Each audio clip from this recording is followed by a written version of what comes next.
Hello everyone, welcome back to my channel. For those who are new here, my name is Samantha and I make EUC and mental health content. I'm also a psychiatrist who works and lives in Christchurch, New Zealand. Today, I'm going to talk about the fascinating psychology of corporate jargon, why people hate it, and what it says about us as people. As usual, please note that my content is slow but informative.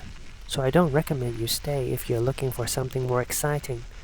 But if you want to listen to a story and learn a thing or two about life, then you have come to the right place.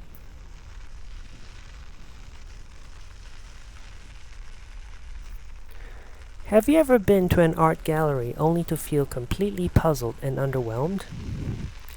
Paintings that were supposed to cost tens, if not hundreds of thousands of dollars, seem incomprehensible to you. You scoff at the quality of the artwork and remark that even your 5-year-old child could have painted it. In fact, there were several incidents in the past where artwork was treated as garbage. In 2015, the installation Where Are We Going to Dance Tonight?, which featured 300 empty champagne bottles, streamers, confetti, and cigarette butts, was put together carefully by two renowned artists in an Italian museum to depict the scene at the end of a party. However, the artwork was partially destroyed when cleaners from a cleaning company attempted to remove the items after mistaking them for trash. These incidents are not uncommon in contemporary art, and they have sparked debates about the nature of art and its value. Some of us value empty champagne bottles as trash, while others slap a price tag on them and call it art. A more egregious example of this is the invisible sculpture, sold for $18,000, even though it was literally made out of nothing.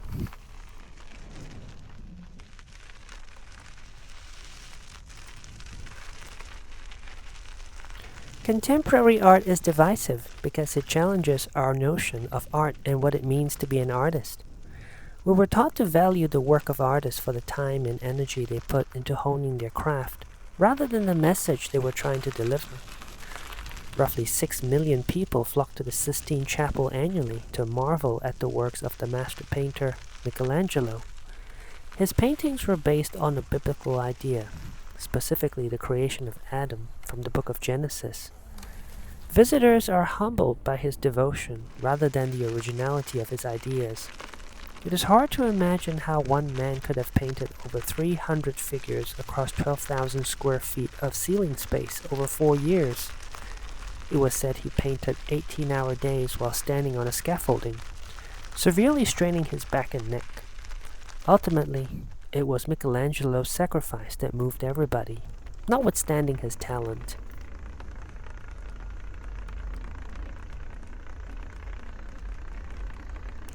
Now, fast forward to the present day, and you find yourself in a meeting room listening to a presentation from your manager.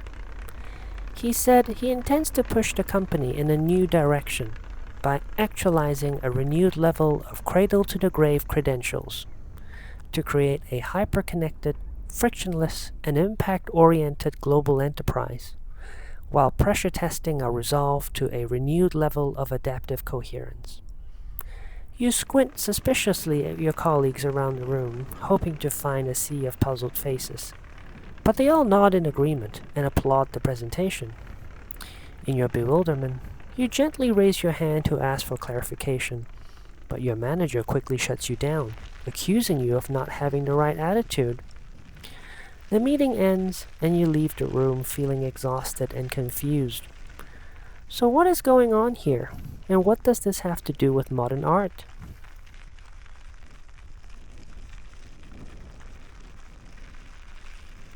It is fair to say that most people hate corporate jargon the way they hate contemporary art because it challenges our conventional notion of work and what it means to work an honest, paying job. Most people were taught from a young age to value hard work because it will eventually lead to financial success. However, this is no longer true in a post-industrial economy. The standard model of economic development, known as the three-sector theory, describes a natural progression that most economies follow as they grow and industrialize. Stage 1 is characterized by a pre-industrial phase focused on agriculture, fishing, and forestry. Stage 2 is described as the industrial phase, in which improved agricultural efficiency frees people to move to cities to work in factories and offices. As wealth continues to grow, an economy enters its final phase, which is the post-industrial phase. In this stage, demands for services outpaces that for physical goods, and the workforce shifts towards service industries such as finance, marketing, healthcare, education, and retail.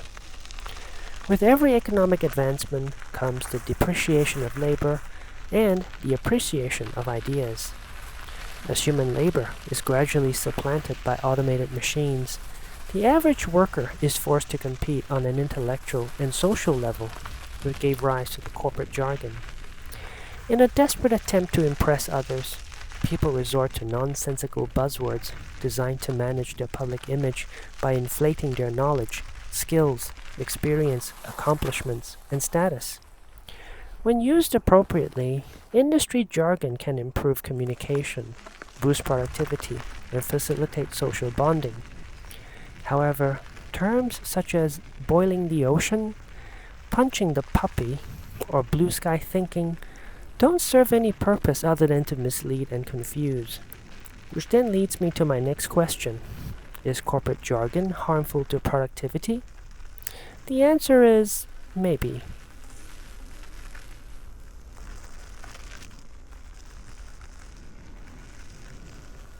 In a recent study looking at roughly 1,000 office workers, researchers created a corporate bullshit generator to generate meaningless catchphrases and a corporate bullshit receptivity scale to measure the subject's vulnerability.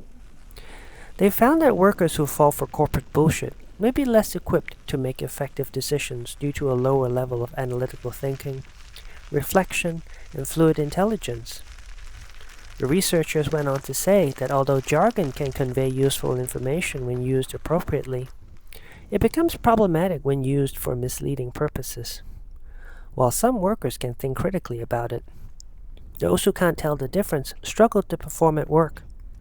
However, in a separate study, the same team of researchers also discovered that workers who scored highly on the bullshit receptivity scale tend to report greater job satisfaction because they rated their supervisors as charismatic or visionary.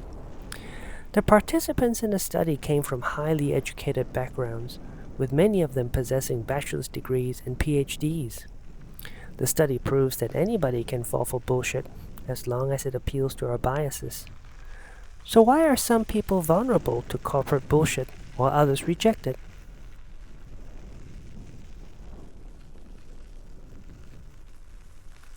Sometime during the 90s, management gurus began to preach a dangerous idea of treating your colleagues as family and your workplace as home.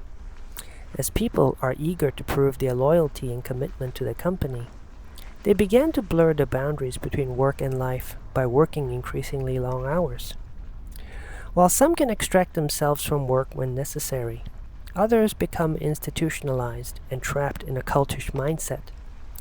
Psychiatrist Robert J. Lifton described a popular method used by cults, extremist groups, and even highly controlling organizations that involves the use of short, catchy, and easily memorized stock phrases designed to shut down critical thinking. Lifton called these thought-terminating cliches. When a follower expresses doubt or experiences internal conflict, these phrases are often used to stop questioning before cognitive dissonance can occur. Common examples include, "It is what it is God's will, trust the plan," or even, "Boys will be boys." When viewed from this perspective, corporate jargon can be interpreted as a form of thought-terminating cliché, designed to stop critical thinking to promote loyalty and obedience. It explains why researchers found that those who fall for them have a lower level of analytical thinking, despite greater job satisfaction. After all, it is not uncommon for cult followers to describe a feeling of euphoria, despite being physically, emotionally, or sexually exploited. Rather than a lack of intelligence, it is people who are going through difficult transitions, socially isolated, or have unmet psychological needs who are most vulnerable to cultish indoctrination. This explains why some are more vulnerable to corporate jargon, while others are more critical of it.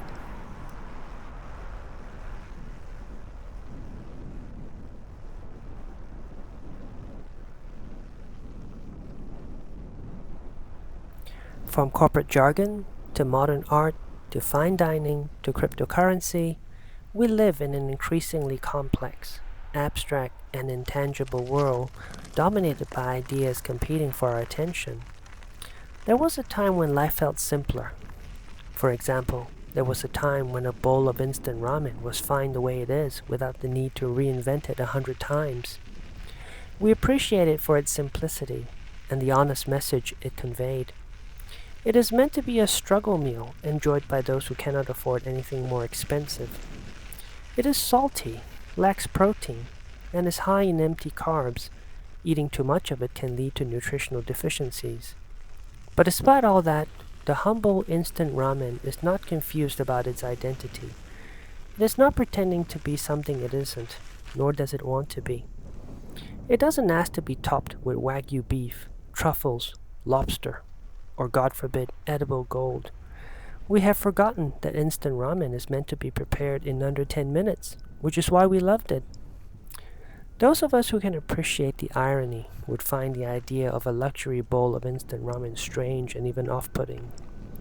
Perhaps that is why corporate jargon is divisive, because it is a bowl of instant ramen pretending to be something more. The question we ought to ask ourselves is this: is more always better? In my previous video, I talked about the psychology of having enough or being enough, and why more is not always better. Although I can empathize with those who revel in corporate jargon, I don't endorse it because it undermines critical thinking. There is freedom in simple, honest words, and we must be wary of the words we use, or we risk being used by our words.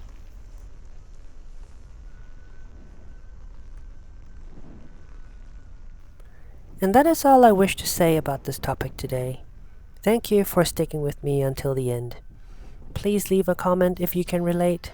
Until then, ride safe, and I'll see you in my next video. Bye!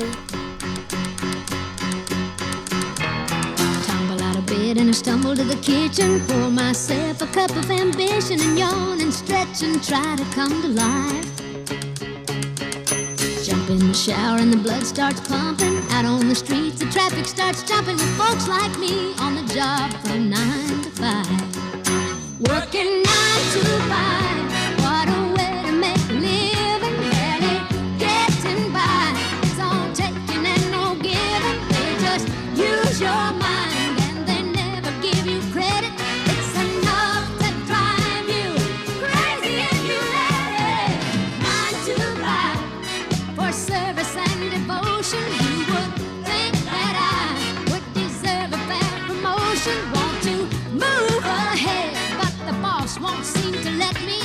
I swear sometimes that man is out to get me.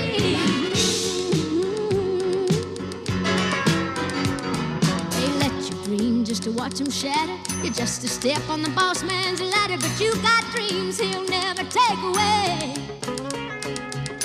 On the same boat with a lot of your friends, waiting for the day your ship will come in and the tide's gonna turn and it's all gonna roll your way. Working